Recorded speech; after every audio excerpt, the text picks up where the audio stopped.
आप सभी को शिवरात्रि की हार्दिक शुभकामनाएं। सावन माह की कृष्ण पक्ष की चतुर्थी तिथि को सावन शिवरात्रि मनाई जाती है।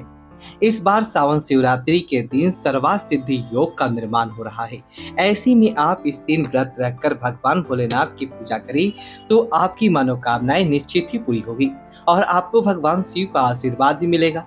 आपको बताते हैं साल 2024 में सावन शिवरात्रि कब है, पूजा का शुभ कब कब रहेगा और जो लोग निश्चितता काल में पूजा करना चाहते हो उन्हें निश्चितता काल में पूजा कब करनी चाहिए। मान्यताओं के अनुसार सावन का महीना भगवान शिव को बहुत ही प्रिय है। हिंदू धर्म में देवों के देव महादेव की आराधना करने के लिए बहुत सारे व्रत और त्योहार मनाए जाते हैं। सावन महीने में मासिक शिवरात्रि पर्व का भी विशेष पर्व है। मासिक शिवरात्रि हर माह की चतुर्थ तिथि को मनाई जाती है और सावन महीने में पड़ने वाले शिवरात्रि का सबसे अधिक महत्व है। मान्यता है कि आज के दिन ही भगवान शिव ने समुद्र मंथन के समय निकले विष का पान किया था। भगवान शिव ने लोक हित के लिए इस विष का पान किया था, जिसके बाद भोलेनाथ असहज हो गए। तभी सभी समस्त देवताओं ने भोलेनाथ पर जल अर्पित किया था ताकि विष का असर कम हो जाए।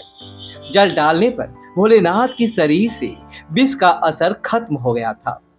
ऐसा माना जाता है कि अगर सावन महीने में पड़ने वाली शिवरात्रि के दिन शिवलिंग पर जल अर्पित किया जाए तो आपके सभी दुखों का नाश भोलेनाथ की कृपा से हो जाती है। आप स्वस्थ और निरोगी रहेंगे और आपकी सभी आने वाले कष्ट दूर हो जाएंगे।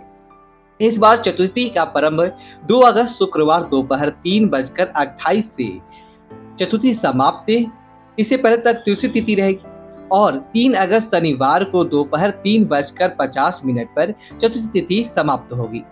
क्योंकि चतुर्थी तिथि को व्रत में भगवान शिव की पूजा रात के समय मुख्य रूप से की जाती है, इसलिए रात की पूजा का शुभ मुहूर्त 2 अगस्त से शुक्रवार को समाप्त होगा और इसीलिए इस बार सावन शिवरात्रि 2 अगस्त से शुरुआत को मनाई जाएगी।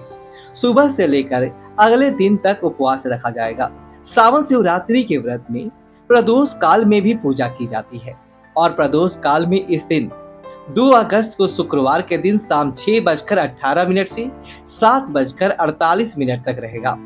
इस दिन भगवान भोलेनाथ की भक्त उपवास रखकर 4 पहरों में भी पूजा करते हैं।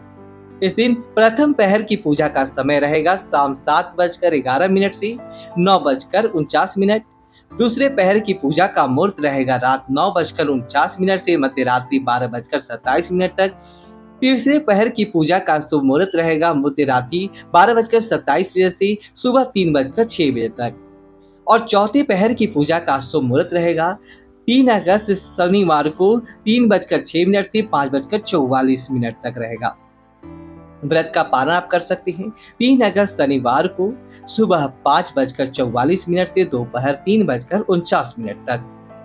शिवरात्रि के पावन पर्व पर सभी भक्तों को शिवलिंग पर जल चढ़ाना चाहिए, क्योंकि भोलेनाथ इस दिन केवल 1 लोटा जल चढ़ाने से भी प्रसन्न हो जाते हैं। इसके अलावा अगर आप इस दिन रुद्राभिषेक कर सकते हैं, पंचामृत से शिवलिंग का अभिषेक कर सकते हैं और विवाह में आ रही बाधाओं के लिए या दाम्पत्य जीवन में चल रही करवाहटों को दूर करने के लिए आपके दिन भगवान शिव सहित पार्वती की पूजा करके गठबंधन कराना चाहिए। इस तरह से फेरों के लिए गठबंधन कराया जाता है। उसी तरह से आप लाल चुनरी कालवा से 3 गांठ लगाकर उसमें आप अक्षत और थोड़े से पुष्प जरूर रखें।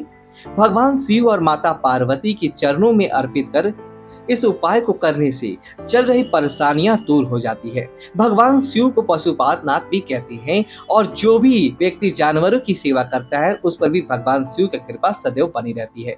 इसलिए आज का दिन विशेष रूप से जानवरों की सहायता कर सके, उनके लिए भोजन का पान की व्यवस्था कर सकते हैं।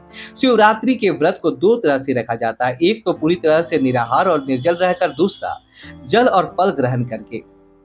इसलिए जिसकी जैसी सामर्थ्य उसके अनुसार इस व्रत को रख सकता है। व्रत में सुबह भगवान शिव की विधि पूजा कर सके, उपवास रख सकते हैं और अपनी सामर्थ्य के अनुसार कुछ ना कुछ दान दे। शाम के समय एक बार फिर से शिवलिंग का पूजन करने के बाद दीप जलाकर व्रत की कथा अवश्य पढ़नी चाहिए। वैसे तो इस दिन चारों पहरों में पूजा की जाती है। जिनके लिए चारों पहरों की पूजा संभव ना हो तो पहले और आखिरी पहर की भी पूजा कर सकते हैं। कुछ बातों का ध्यान आप इस दिन रखना चाहिए, जैसे कि महाशिवरात्रि के दिन काले और नीले रंग के वस्त्र धारण करने से बचिए। हो सके तो नीले, लाल या हरे रंग के वस्त्र धारण करना शुभ रहेगा। भगवान शिव पर कभी टूटे हुए अक्षत या कटे फटे हुए बेल के पत्ते अर्पित नहीं की जाती है। साथ ही शिवलिंग पर श्रृंगार का सामान, सिंदूर या तुलसी के पत्ते भी नहीं चढ़ाने जाते हैं। बासी पुष्प भी शिवलिंग पर कभी नहीं चढ़ाने चाहिए। आज के दिन बेलपत्र सर सिर पर रखकर स्नान करने से भी कई जन्मों के पाप कट जाते हैं और इस दिन भोले वृक्ष की पूजा भी जरूर करनी चाहिए। शिवलिंग की पूरी परिक्रमा करने के और भगवान शिवलिंग का अभिषेक कभी शंख से नहीं किया जाता। भगवान शिव को सीकर के पेड़ के पुष्प भी अर्पित नहीं की जाती है। आपके पास जो पूजन सामग्री है वह आप सच्चे मन से भोलेनाथ को अर्पित करें और पूजा में व्रत कर रखने में गलतियों के लिए सच्चे मन से अंत में समीक्षा जरूर करें। यदि आपकी वीडियो चलते वीडियो को लाइक करें, कमेंट बॉक्स में नमः शिवाय लिखें और हमारे चैनल को सब्सक्राइब करें। धन्यवाद दोस्तों।